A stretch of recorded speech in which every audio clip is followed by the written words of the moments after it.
Buenas tardes, mi nombre es Roberto de Julio Victoria y hoy les vengo a hablar sobre la revisión paradigmática y conceptual. Vamos a entonces pasar con la primera diapositiva. Aquí aparece primero el nombre de la revisión paradigmática y conceptual. Pasamos a la segunda diapositiva que hablamos de las hipótesis de la neuropsicología cognitiva conductual. En estas hablamos de los 5 principios que encontramos al principio, que nos hablan, primero que todo, encontramos el uno, la anatómica, que nos habla que todo comportamiento tiene origen en el sistema nervioso central, y esto es verdadero y falso. Si bien si los comportamientos se originan aquí, también es falso, ya que dependen, digámoslo así, de muchas áreas que están interconectadas y que trabajan juntas.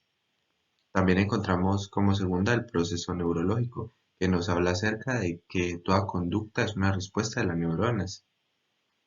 Tenemos el número 3, que es maduración y neuroplasticidad, que se conoce como neuroplasticidad e interconexiones del sistema nervioso, hasta llegar a la última neurona que tenemos. Si este no se hace, las redes se pueden desconectar.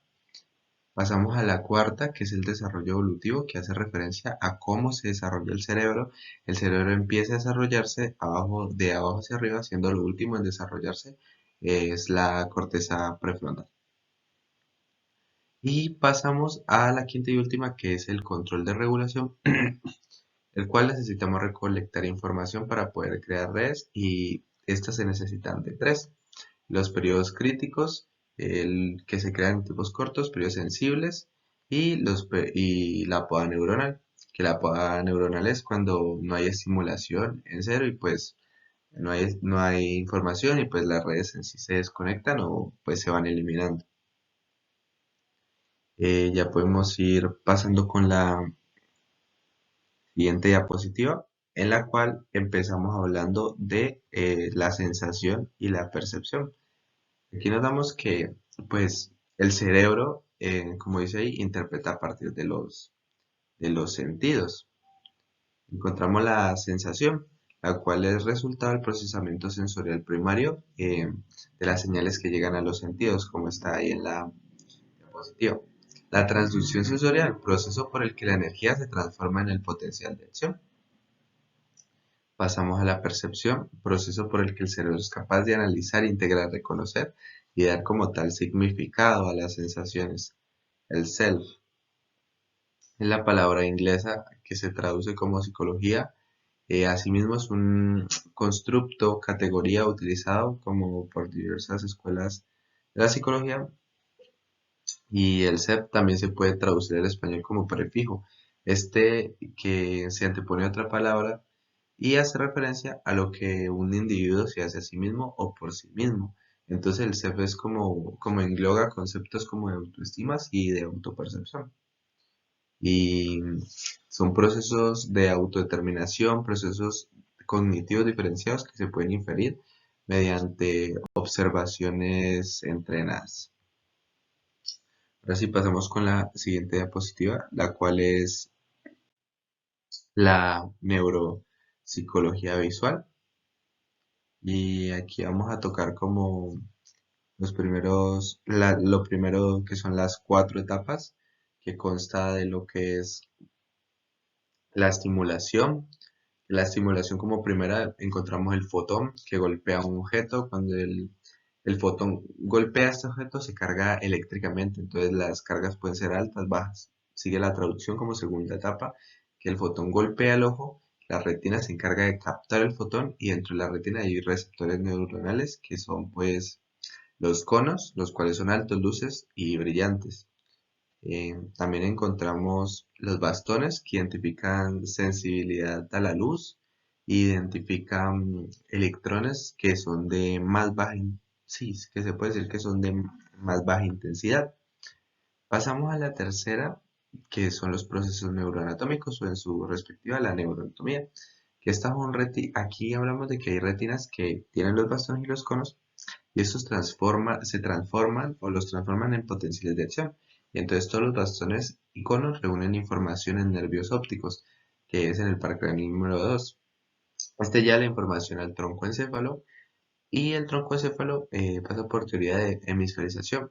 Pasa por el craneal y ya la información al lado derecho y tiene que hacer un cruce hacia el lado izquierdo. Y el par craneal ya la información del lado izquierdo que tiene que hacer un cruce pues hacia el lado derecho.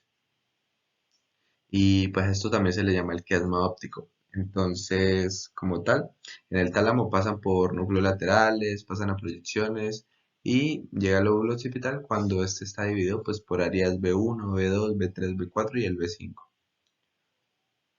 También hablamos de la retina central, que es la porción de retina que rodea la fovea, donde se produce mayor fotorrecepción, retina periférica, que nos permite la visión periférica, los núcleos del tálamo, el lateral, el medial.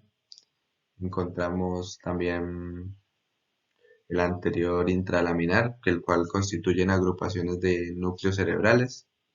Tenemos ya para terminar la cuarta etapa, que es la percepción. Aquí hablamos de que tenemos las áreas B2, B3 y B4, que son áreas de asociación. Integran potenciales de acción y estos van integrando percepciones. En el área B1 llega informaciones de potenciales de acción altos, intensos. Entonces se empiezan a decodificar estructuras. En el área B1, B2 y B3, pero occipito parietal, llega forma, figura, los fondos y colores. Y como huerta, en el área B2, B3 y B4, que es la temporal, la información implica acciones auditivas. Y pues eso sería como por ese lado. Pasaríamos a empezaríamos pasando a la siguiente diapositiva, que estamos hablando de la agnosia visual. Pues ahí tenemos un pequeño como resumen de lo que es, pero la, la agnosia visual como tal no puede identificar, reconocer o entender estímulos visuales. Las personas con esta agnosia pueden ver con normalidad, pero no pueden reconocer lo que se está viendo. Tienen consecuencias a causa de una lesión en el lóbulo occipital. Entonces, también es mucho como el movimiento de sus ojos. Y pues normalmente tienen que hacer esto también para aumentar como esa percepción, ¿no? Eh, pues también encontramos el sistema visual, que es el que más pares craneales tiene pues comprometidos. Seguimos a la siguiente diapositiva. Y aquí ya estamos hablando de la neuropsicología de la audición.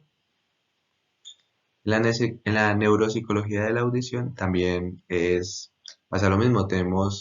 Por este lado tenemos cuatro etapas, que son los estímulos físicos, que venimos hablando de las ondas. Eh, Pasamos a también el segundo punto, que hablamos de la transducción. Y en la transducción, sí como tal, nos metemos un poquito más a fondo, que este transforma la onda en un potencial de acción. Y para esto se necesitan como tal tres pasos: la vibración, la ola y la transducción. Y lo hace a través de tres oídos: el oído externo, el oído medio, el oído interno. Y pues ya, esos serían los tres. Y ahí ya también vamos a tocar el tema de los huesellos, que permiten pasar la vibración en medio aéreo a una mecánica y después en medio líquido para que no se pierda como esa audición. La cóclea, que tiene dos estructuras: la membrana basilar y los cilios.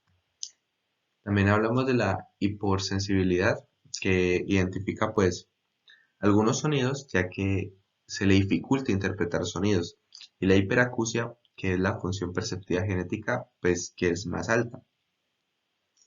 Seguimos a la etapa 3, que ya es la neuroanatómica, que esta nos lleva información por el par craneal, vesíbulo coclear, llega formación de cusa, llega al tálamo, encéfalo, núcleo geniculado, y este se va por dos vías: el lóbulo temporal, que llega a dos áreas, S1, S2 y S3, ventral, que es del área de Wernicke, y esta es la primera pensadora de potenciales.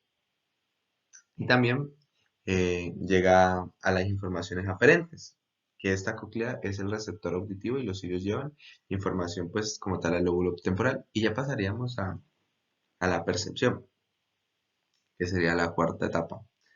Hablamos que en el área 1 ventral se identifican percepciones como genitales y áreas de la planta del pie. En la área 2 dorsal, partes de cara, especialmente boca, labios, lengua. Área 1 dorsal, red para el brazo, manos y antebrazo. Y el área 3 dorsal se encuentran ya lo que son vísceras, lo que son intestinos, estómago. Entonces pasaríamos con la siguiente diapositiva. Y vamos a hablar de los 8 puntos de percepción. Tenemos la agudeza auditiva, la atención auditiva, como tres, la discriminación auditiva, la recepción y conclusión auditivas, la quinta, asociación auditiva, memoria auditiva, mezcla de sonidos y oclusión auditiva. No me voy a meter mucho en fondo sobre este tema, porque seguimos con la siguiente diapositiva, que es la neuropsicología del tacto. Como tal, también en la neuropsicología del tacto también venimos hablando de 4 etapas, como lo veníamos mencionando anteriormente en las otras. Empezamos hablando por el tacto, que el tacto es un sistema sensorial que se identifica después que se va identificando ya después como de ese nacimiento, que con esta estimulación se empieza a crear pues redes de conciencia de conciencia corporal. También está la conciencia corporal, que es este proceso táctil que el cerebro crea para un concepto de nuestro cuerpo según la percepción. Pasamos con el primer punto ahora sí, que es el estímulo, que es como la presión crónica, de temperatura temporal, pues, etcétera, hay demasiadas.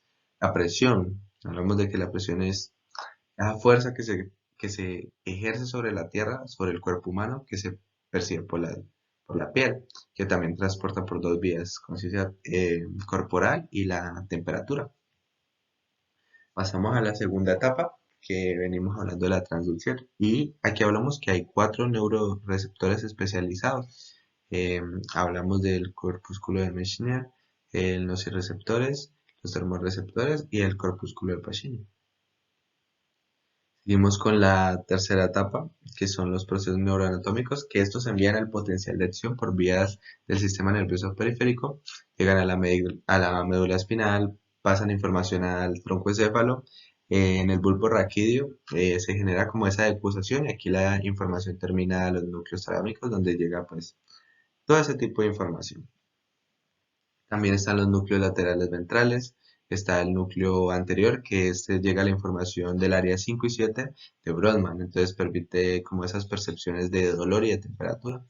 Y llegamos a la cuarta etapa, que es la percepción, que en la percepción en el sistema nervioso central, el área 1, 2 y 3, que está por sustancia blanca, son áreas especializadas en el cuerpo y que estas luego se van integrando, como las áreas de Brodmann, que es el área 1 ventral, área 1 dorsal, área 2, que pues estos básicamente identifican brazos, antebrazos, caras, mejillas, frentes, maíz. Por ejemplo, el área 3 identifica ya partes internas. Entonces, pues sería como en continuidad lo de la conciencia corporal, pues de que gracias a la conciencia corporal se puede decir que reconocemos 4, que podemos determinar qué podemos o no hacer en un contexto físico, si somos lo suficientemente altos, si podemos alcanzar algo, si tenemos esa condición, entonces es como esa condición espacio-temporal. También está, bueno, pasemos a la siguiente diapositiva, que también, pasemos a la siguiente, que esto ya se habló, pasemos a la propiocepción, que la propiocepción es la capacidad del sistema nervioso central que puede identificar eh, como todas esas partes del cuerpo y así pues procesarlas. El cerebro pues no solo debe construir una conciencia corporal, sino también la ubicación pues de estas partes del cuerpo, ¿no? Entonces, ¿dónde están estas partes? Identificar las partes y procesar las partes del cuerpo. La información propioceptiva permite organizar partes del cuerpo, lo cual permite también este movimiento, ¿no? Que está la hiperrespuesta, que es una intensidad muy alta, llegando a generar respuestas de dolor y estrés. Trastorno motor de base sensorial, que es deficiencia de acción y es la estructuración de movimientos que se ocasionan por deficiencias sensoriales. Así pasamos con la siguiente diapositiva y vamos a hablar aquí en este caso de la integración sensorial. La integración sensorial, pues, Esta integración sensorial pues es como la capacidad del sistema nervioso central de organizar, relevar y codificar procesos sensoriales en coordinación, y permite regular, modular y discriminar informaciones. Pasamos a lo de al sistema nervioso central en la integración sensorial. Y pues aquí tenemos una, digámoslo así, una pequeña pirámide en la cual nos explican los procesos del uno, del primer año, del primer y el tercer año, del tercer y el sexto año, y el sexto al 12.º año. Y esa sería como la explicación. También tenemos los estímulos exteroceptivos, los, los, como los estímulos. También aquí hablamos empezamos a hablar de esas patologías, ya que, bueno, empezamos primero con los estímulos exteroceptivos. También tenemos los estímulos propioceptivos y también los estímulos interoceptivos. Y aquí es cuando decimos de que las redes generan tres tipos de trastornos o patologías, que es la deficiencia de discriminación sensorial, también la maduración sensorial, y pues esta tiene una hiporrespuesta y una hiperrespuesta. La hiporrespuesta es una intensidad muy baja y la información no alcanza a llegar. Y la hiperrespuesta es que es una intensidad pues muy alta, llegando a generar así ese dolor. El trastorno de base sensorial, perdón, es la deficiencia de la organización y estructuración del movimiento ocasionada pues por esa deficiencia sensorial. Eh, Creo que ahora sí podríamos empezar a pasar a las otras diapositivas, pero pues podemos hablar también de la dispraxia, que es la dificultad en esta organización del movimiento por procesos de desarrollo, la praxia, que es esa lesión neurológica que genera trastornos de coordinación, la postura, que es la organización automática del cuerpo para desarrollar esas ciertas actividades o esas actividades cotidianas que llevamos día a día, la praxia, que son movimientos organizados que son cognitivos. Ahora sí, podemos pasar con la siguiente diapositiva, que aquí en este caso vamos a empezar a hablar de la lateralidad. ¿Y qué es la lateralidad? Esta es una consecuencia de esta organización cerebral. Esta tiene la preferencia en el uso más frecuente y efectivo de una mitad lateral del cuerpo por sobre la otra. También hablamos de la lateralización, que es la supremacía de hemisferios que terminan funciones y que en sí tienen como equitativo la preferencia del uso de esos semicuerpos. También encontramos diferencias entre los hemisferios izquierdos. Por el lado del hemisferio izquierdo se controla por el hemisferio cerebral derecho y este hemicuerpo se especializa en habilidades lingüísticas. Pues también encontramos de que se encuentran dos estructuras, el área de Broca y pues el área de Wernicke. También podemos, bueno, ya por el lado en sí del hemisferio izquierdo, es que se encuentra como la línea media de ese cerebro, ¿no? Entonces controla el hemisferio izquierdo, el hemisferio cerebral izquierdo, y que este ya tiene habilidades espaciales, como percepciones visuales, orientación espacial y resolución de esos problemas visuales. Y pues algunas funciones del hemisferio derecho, pues serían la creatividad, también está intuición, música y como ritmo y como esas observaciones que tiene. Ahora sí podremos ir pasando con la siguiente diapositiva, que ya son las funciones ejecutivas. Estas de funciones ejecutivas hablamos de que las funciones ejecutivas pues son un conjunto de habilidades pues que permiten planificar, organizar y regular y controlar nuestra conducta para llegar a esas metas y objetivos, y que estas son esenciales para un desempeño exitoso de tu vida diaria, de tu vida cotidiana, y que se relacionan con pensamientos abstractos, con memorias de trabajo, atenciones sostenidas. Entonces el cerebro se divide en tres partes: la etapa uno, la etapa 2 y la etapa 3, como se muestra en la diapositiva. Voy a pasar con la siguiente diapositiva, que aquí ya empezamos a hablar del sistema límbico, que este como tal pues controla todas aquellas funciones ejecutivas. em, por el lado de la corteza prefrontal que no está bien controlada. El LESAC representa comportamientos cognitivos pues que son más complejos y que tiene capacidad de responder de manera adaptativa a situaciones pues que son novedosas para eso. Solver y Matter tiene la capacidad de anticipar, planificar y pues de autorregular. La tiropa permite actuar de manera pues flexible en entornos que son cambiantes. El Funashai, eso es un resultado de armonización de todas las operaciones necesarias para llevar a cabo de manera flexible una aquella conducta. Ahora sí pasamos con los procesos de las funciones ejecutivas. Pues aquí en total sí tenemos unas cuantas que empezamos con la planificación. La planificación, por un lado, permite integrar, secuenciar y desarrollar pasos intermedios para lograr cosas como a corto, medio o largo plazo. También tenemos la inhibición. La inhibición pues retrasa o bloquea tendencia a generar respuestas pues impulsivas. La monitorización supervisa ejecuciones, procesos cognitivos, la flexibilidad cognitiva, inhibe patrones de respuesta para poder pues cambiar esas estrategias, fluidez de actualización, velocidad, precisión en búsquedas, actualización de informaciones, para que todo sea más específico en un tiempo no eficiente. Memoria de trabajo, que es un sistema que controla, manipula información, pues que ya es existente. La atención sostenida es la capacidad de este sistema nervioso central para poner atención en solo un estímulo en tiempos predeterminados. La toma de decisiones son habilidades neuroatómicas, pues para escoger una variante entre varias opciones con una consecuencia. Seguimos con la siguiente diapositiva, que es la neuropsicología del lenguaje. La neuropsicología del lenguaje se refiere pues a habilidades fundamentales y exclusivamente humanas que cumplen una función vital, como lo dice pues aquí en la diapositiva. Y pues tenemos aquí pues sistemas receptivos. También hablamos, bueno, también iba a hablar de la corteza dorsolateral, ventromedial, orbital frontal, pero pues las voy a contar nomás así.